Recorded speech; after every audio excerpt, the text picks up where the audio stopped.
As I walked home, I couldn't help but wonder, was it Mr. Big? Was it New York? Or was it me?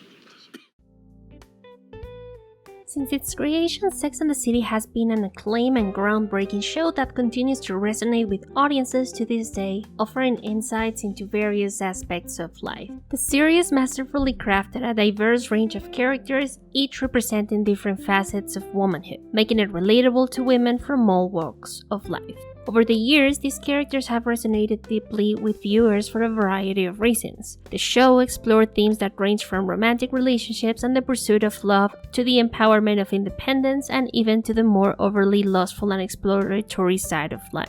It didn't shy away from portraying the messiness of human experiences, diving into the complexities of personal growth, friendship, and the often chaotic nature of navigating one's desires and ambitions in a fast-paced world. Each character brought a unique perspective, allowing viewers to find a piece of themselves in one or more of their personalities, making the show a timeless reflection of the challenges and triumphs of being a woman in a modern society. Carrie Bradshaw, the central figure of Sex and the City, has long been a polarizing character, sparking debates among fans and critics alike. During the show's heyday in the late 90s and early 2000s, she was celebrated as the epitome of an aspirational figure, a stylish, independent woman seemingly living her dream in the heart of New York City. With her passion for designer shoes, her eclectic wardrobe, and her glamorous high-power lifestyle, Carrie became a symbol of a modern femininity and self-assurance, captivating audiences across the globe. However, over the past 25 years since the show first aired, public opinion about Carrie has shifted significantly. While she was once adored as a fashion icon and a symbol of empowerment, she's now frequently critiqued for her flaws, questionable decisions, and at times her selfish and irresponsible behavior. The audience points to her erratic love life, financial mismanagement, and some of her more entitled actions throughout the series. This shift in perspective raises an important question. Have we been too harsh on her over the years? Has society changing expectations of women colored our view of her character, or does she simply reflect the complexities and imperfections inherent in all of us? In today's episode, we will discuss whether all this Carrie hate is truly deserved, or if maybe there's some redemption in a character often considered unforgivably flawed.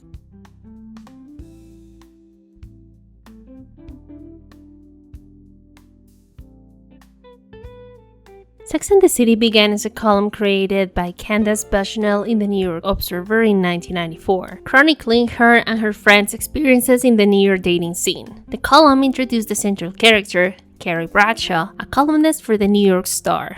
As you may have noticed, this character is inspired by Bushnell herself, drawing from her personal experiences. It also features recurring characters like Samantha, Miranda, Charlotte, and the ever-elusive Mr. Big, all loosely based on real people in Bushnell's life. These columns became a book, which was later adapted into the groundbreaking HBO series. The show was a cultural phenomenon, blending humor, heartbreak, and fashion in a way that resonated deeply with women navigating love life in the modern world. In an era where the main aspirations of women were getting married and having kids by age 25, Sex and the City showed us a group of women who were past that age, not meeting those milestones and still living fulfilling lives filled with other accomplishments. While much of the show's dialogue and dynamics remain relevant today, Carrie's behavior has become a focal point of critique.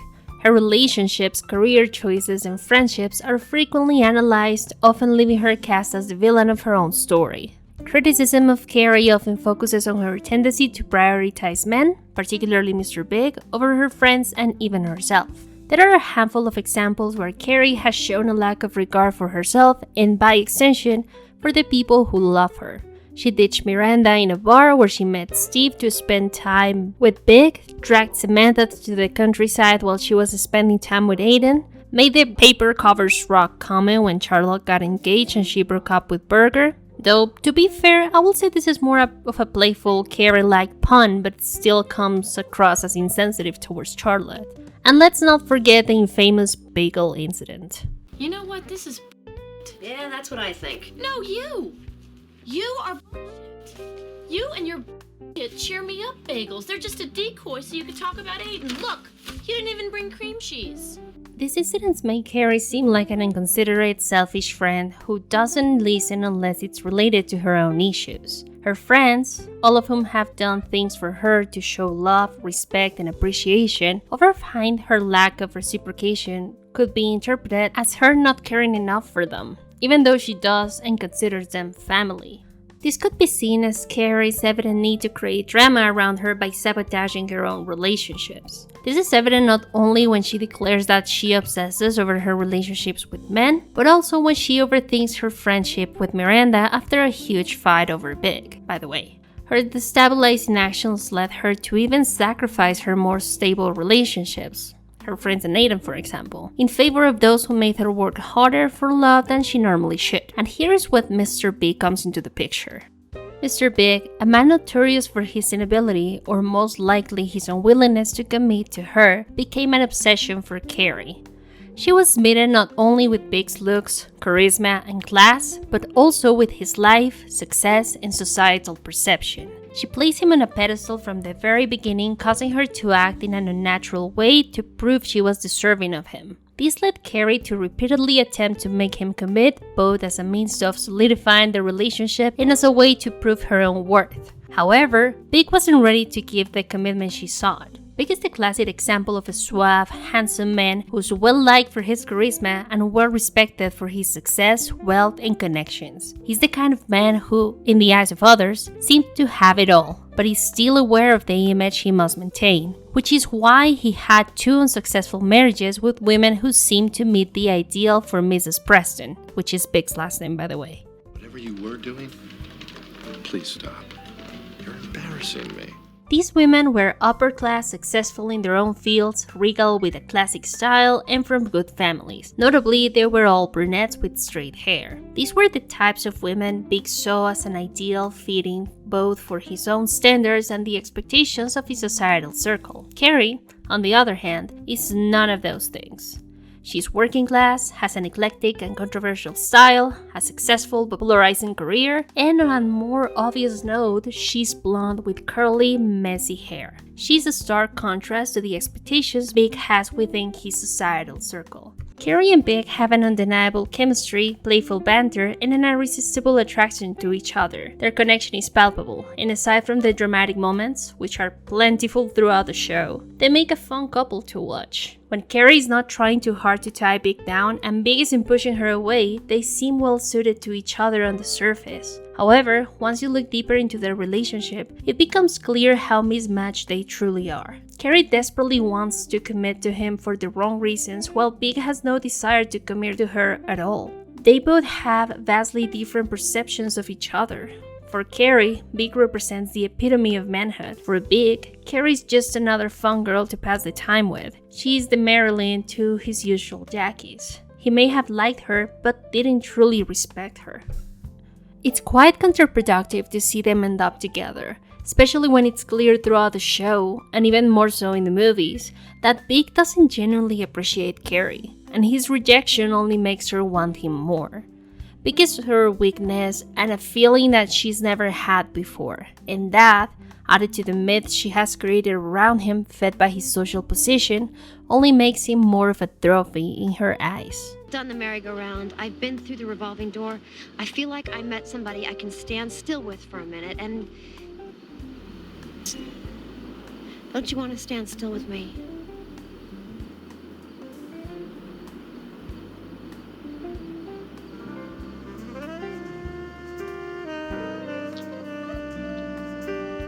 Another example of Carrie's propensity for tense situations is her relationship with Aidan, a partner who provided the love and stability she needed but didn't appreciate. On one episode, while she was with Aidan, Carrie started having night terrors, checking her bills, deadlines, and anything she could pinpoint as the source of her overwhelming anxiety, only to find out the only thing missing was the drama of a disorderly life and the thrill she gets from unstable relationships with people like Big. This makes her, by her own admission, as elusive as Big was with her. We adore each other, we have fun together, we mesh. And this is a problem? No, it feels odd. You know, I'm used to the hunt, and this is effortless. It's freaking me out. Some members of the audience tend to say that Aidan was Carrie's ideal partner. I personally disagree with that idea.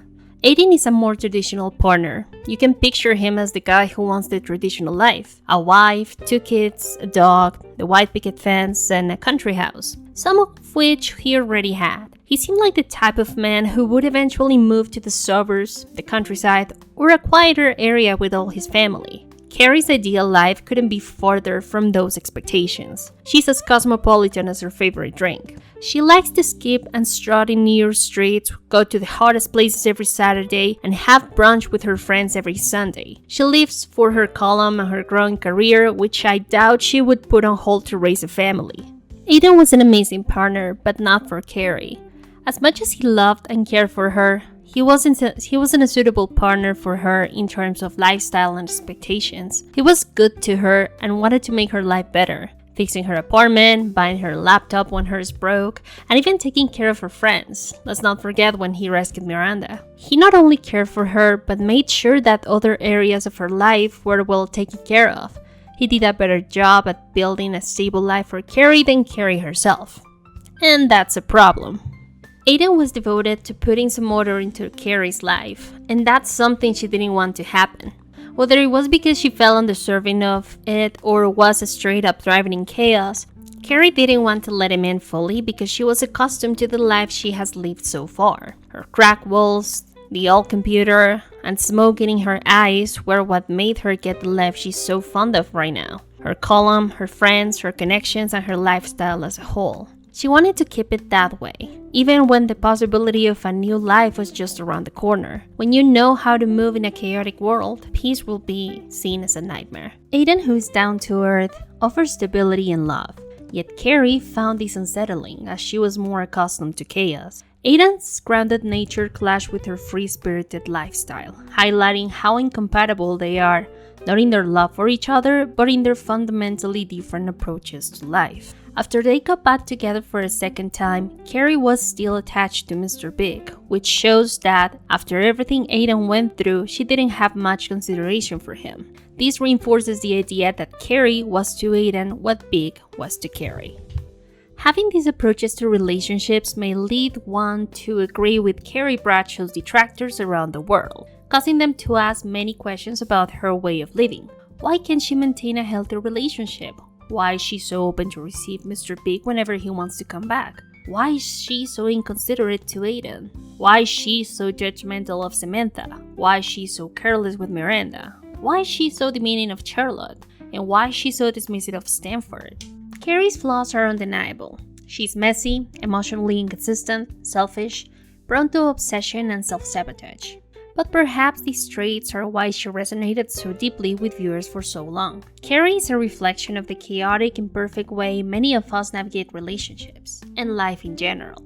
Whether we like to admit it or not, most of us have at some point been Carrie, obsessed with someone who didn't treat us right, lost in a quest for validation, or hurting those we love because we couldn't confront our own shortcomings. We've made terrible financial and fashion choices, falling in embarrassing ways in front of a crowd, figuratively and quite literally, and quite honestly being perceived as a mess, either by our peers or ourselves. Carrie's appeal lies in her contradictions, because she is indeed all of those things I mentioned before, but she's also charming, witty, funny, and most important of all, capable of being a supportive friend when it's important. Let's not forget that she accompanied Miranda down the aisle at her mother's funeral, and also talked Samantha into being more accepting of Miranda's new lifestyle when she had Brady. I hate it when people have babies and they suddenly expect you to turn into some kind of Norman Rockwell painting. We're not talking about people, we're talking about our friend, and she's sinking. She was willing to run away with Charlotte when she was facing doubts before the wedding with Trey, and she supported her when Charlotte miscarried a baby with Harry, offering the comfort she could during such a difficult time. If you don't want to go through this, you don't have to. All right, we'll just get a cab and everyone will just have to get over it. Okay? Even though she could have been less less judgmental towards Samantha. Carrie took care of her when she had a cold and none of her lovers were coming to aid her. Let's also remember that Carrie was the first person Samantha talked to when she discovered she had breast cancer. Carrie reacted calmly and collectedly, which is exactly the response Samantha needed at that time. Even though she was sad and wanted to say more, she chose not to in order to preserve Samantha's peace of mind. You all the information, and I don't want you to get upset or start worrying, and the only reason I'm telling you now and not later is I didn't want to accidentally blurt out I have cancer in the middle of Miranda's wedding. Well, thank you for telling me. Sure. Her eclectic style, often praised for its creativity, mirrors her chaotic and emotional state. Just as she mixes patterns and breaks fashion rules, she breaks emotional and relational boundaries, often to her detriment. At the same time, she gains valuable lessons either for herself or for the audience. Her career as a columnist offers a window into her world. Writing about relationships allowed her to explore the complexities of love, but it also exposed her insecurity. Carrie's semi-celebrity status gave her access to New York's vast array of possibilities. The reason she was a well-respected voice in the city is because she spoke a language that resonated with many people, especially women. She didn't open the doors of her life to Aidan, but she did open up to other people through her column. That relatability brought her the success she enjoys. Carrie could be cold and insensitive to alternative ways of living, but she gives them the benefit of the doubt in time, whether she embraces them or not. She could be self-centered and annoying with the way she treats her friends, but she's also capable and willing to say the right thing at the right time to show them how much she cares. She's seen as a respected voice in the dating and relationship world, even while struggling to understand it herself. In a world that is asking for multi-dimensional characters, Carrie Bradshaw proves that two things can be true at the same time, and it doesn't get more multi-dimensional than that. During the 80s, 90s, and 2000s, there was a surge of female characters who served as role models for a new way of life. Women like Carrie and her friends, Rachel Green from Friends, and Lorelai Gilmore from Gilmore Girls, which I will gladly talk about in a future video, embodied a cultural shift that occurred around these times. They represented a new wave of women, putting their own dreams and desires first, breaking free from the traditional molds of marriage and family, and asserting themselves in a world that once told them there was only one way to come into womanhood. Carrie's unapologetic pursuit of her passions, writing, fashion, and love, was groundbreaking. However, her flaws feel magnified through a modern lens where self-awareness and accountability are more culturally valued. Carrie doesn't cook, smokes like a chimney, goes out at night multiple times a week, doesn't have a healthy diet or much physical activity, and doesn't yearn to live a traditional married life. By the second movie, she was fully sure of not wanting to have children. In a more modern context, the lack of domestic abilities and yearning for stability can be seen as a lack of responsibility. But back in that era, it represented the redirection of time and interests. By being less domestic, these women focused their energies on other areas in their lives, like their passions, careers, education, or just simply the joys of life. This was a more subversive way of seeing life, especially when women had clear expectations set based on societal constructs that have been in place for centuries. In a way, Carrie can be seen as a disciple of Jo March from Little Women, mainly in the sense that both women defied society's rules to seek a life that made sense for them as individuals. And to be honest, it requires a lot of trial and error to navigate a path that hasn't been laid down for you.